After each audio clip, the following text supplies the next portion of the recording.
Hi, I'm Darlene. Welcome to Super at 60. Come on in. We are putting together another fantastic Amish friendship bread cake. Yeah, today it's a cake. So come on in. We're going to have a lot of fun.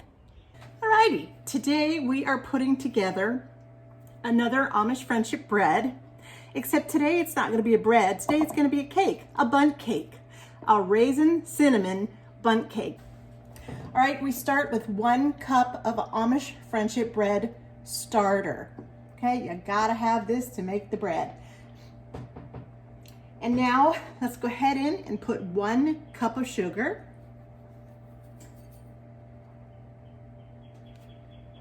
3 eggs,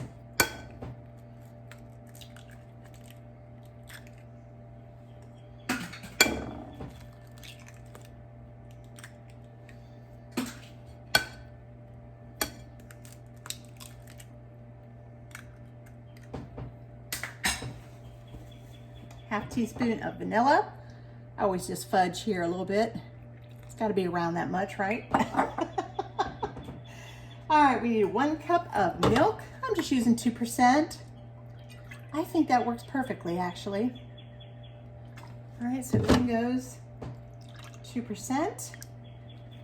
And while I have my cup mixture here, I'm going to go ahead and put in 1 cup of vegetable oil, pure vegetable oil, and in it goes as well. Oh, I'm so happy today. I have my doors open again. There is just nothing like your doors open at the very, very beginning of spring. Those birds are so happy. It's like you have a recording of birds going on outside in your very own yard. And sometimes you can even find the birds. I find that cardinals, I have a thing about cardinals. I think they're so beautiful. The red is so, oh, no one could have created that beautiful red but God himself. My goodness. They like to sit in our backyard anyway. They like to sit way, way up high at one of the top of the trees and just sit there and sing for as long as they feel like it. And I just love watching that and hearing that. It's really lovely. All right, so now right here in my little plate here that I'm going to show you. I thought I'd do it this way this time instead of just measuring out everything one at a time. I think this is always the better way to do it. Let's see, we have a half teaspoon of salt. I'm just using pink Himalayan like I always do. We have 1.5 teaspoons of baking powder, a half teaspoon of baking soda. All right, so baking powder, baking soda, salt, and then down here, I just separated the teaspoons. We need 2 teaspoons of cinnamon. I just wanted you to see how pretty that looked on the plate. Oh, in this bowl right here, we have 2 cups of flour. And right here is my little bag. I think it's a 3.9 or something ounce bag. That's the size you're looking for of vanilla pudding. Oh, please do not. You can't leave this out. You just can't make the bread without the starter or without the pudding. All right, so let me give these just a quick little whisk together here. Doesn't matter if your whisk is wet because it's all going to be wet in just a second anyway. I'll go ahead and put all that fun stuff right in there. All the cinnamon. Got to have all those things in your baking repertoire. You know, baking powder, baking soda, salt, cinnamon, all that good stuff. Cream of tartar, although it didn't call for cream of tartar, but that's always a good thing to have down there too. You never know what's coming around the corner, and you might need some of that too. So just have a well-stocked baking pantry. All right, and now we're gonna put it in. I'll use my little whisk here as much as I can. Hopefully I can use it to the end. If not, I'll switch to something else. Maybe my spatula once again, probably. All right, mix it up really, really well. Okay, as I'm sitting here and I'm stirring this around, the only thing I'm thinking that I did not get out for you are the raisins. But that's easy. Easy fix. I keep my raisins in my refrigerator, especially this time of year. They just kind of get sticky Sticky, sticky. They tend to be sticky anyway, but they like to stay in the refrigerator. What do you guys do with your raisins? Keep them in your pantry? Or do you keep them in your fridge? Or can you freeze them? Can you freeze raisins? I don't know. I don't see why you couldn't. I guess you might have to replump them up or something by putting them in some hot water. That wouldn't be the worst thing, I guess. If it made them last a little longer in the fridge. Okay, that is so beautiful. So silky smooth. If you want a cup of raisins. Okay. And if you like, you can chop up a cup of walnuts. I think walnuts would be best in here. But, yeah, that. All right, now the star of this cake has yet to arrive. All right, so far we have raisins and we have cinnamon and all the other good stuff. But now I'm gonna stir in the star of the show. All right, and now the star of the show, the baked apples that I made the other day are going in. I'm gonna use a clean spoon to do that because I'm not gonna use all of these.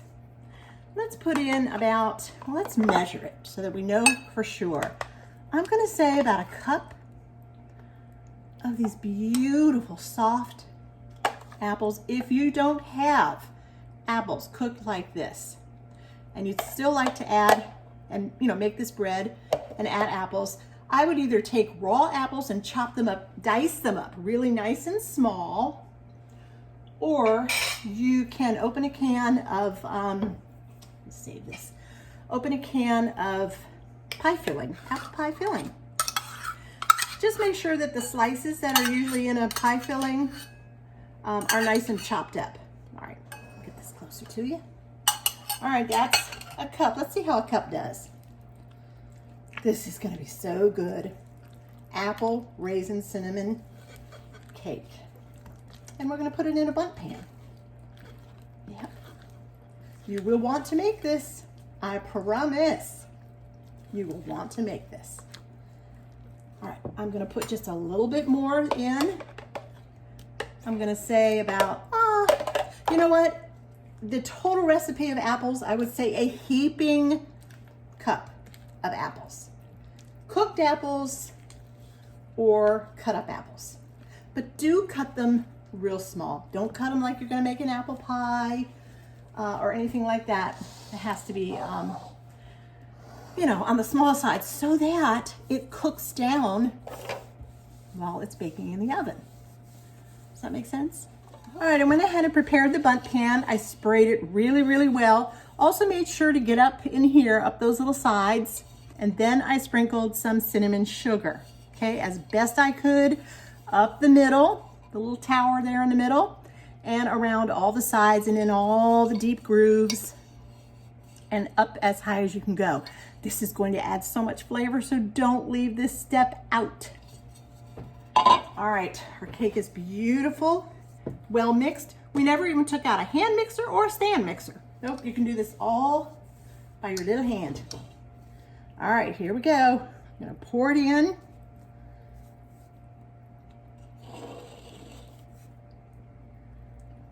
Oh, I just can't wait for the smell. I mean, I've already made it. We still got like half of one over there, more than half of one.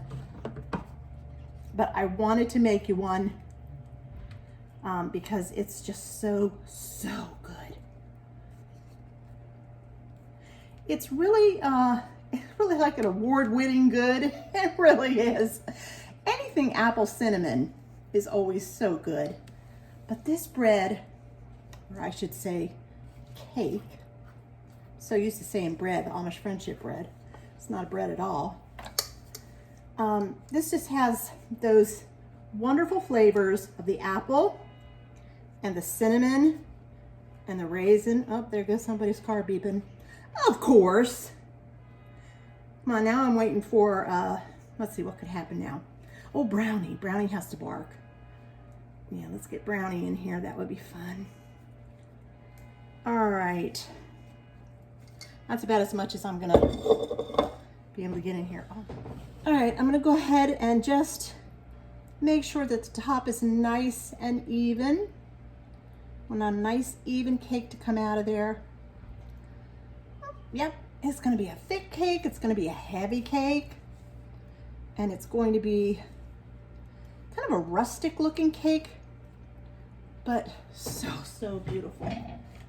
Okay, there it is. Is that not gorgeous? Oh, look at those little raisins just suspended all in there. Okay, but we're not done yet. I saved a little bit of our cinnamon sugar mixture that I used to coat the pan. I saved it, and we're just gonna sprinkle ever so lightly right around the top of this gorgeous, gorgeous cake.